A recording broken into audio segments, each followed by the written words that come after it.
Hi, welcome to Musicians Edition, very first conducting class. Whether you want to learn how to conduct or you're just a member of the band, you have to know what the conductor is doing in order to follow along or to get your band to follow along. All right, ready to learn? Let's go.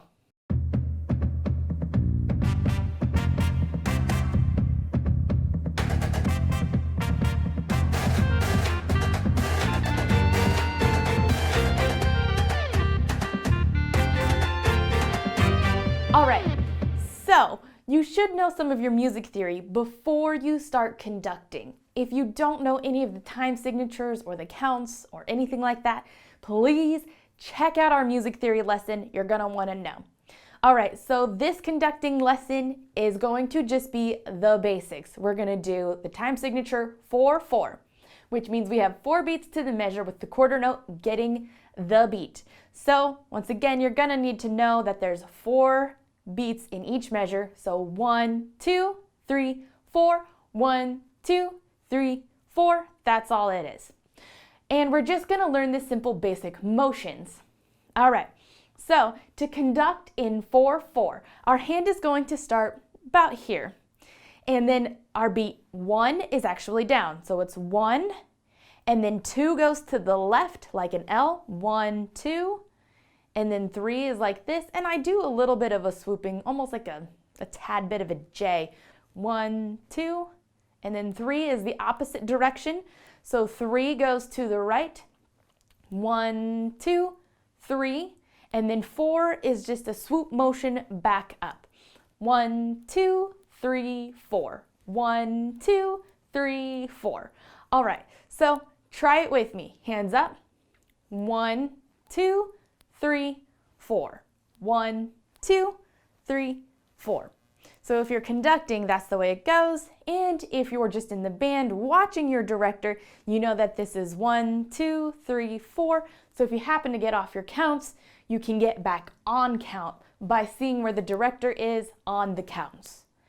All right, so let's do this a couple times, just you and me getting comfortable with the motions. All right, so hands up. 1, 2, 3, 4. 1, 2, 3, 4. 1, 2, 3, 4. 1, 2, 3, 4. 1, 2, 3, 4. Now, many conductors have the conductor wand. I do not have one, so I just use my hands. And you can just, do this, you can point or do this. I mean, either way, the band's gonna know, or the choir, whoever, is going to know where your counts still are. I just use this one. That's what I use. That's my default. All right, let's take a moment to listen to music and just conduct with the music. So I first kind of feel for the beat if I don't have my sheet music. Like this, I don't have sheet music too. 1, 2, 3, 4. 1, 2, 3, 4. 1, 2, 3, 4. 1, 2, 3, 4. 1, 2, 3, 4. 1, 2, 3, 4. Down, left, right, up. Down, left, right, up. 1, 2, 3, 4. 1, 2, 3, 4. 1, 2, 3, 4. 1, 2, 3, 4. 1, 2, 3, 4. Down, left, right, up. 1, 2, 3, 4. Down, left, right, up. Down, left, right, up. Down, left, right, up. 1, 2, 3, 4. 1, 2, 3, 4. 1, 2, 3, 4. 1, 2, 3, 4. 1, 2,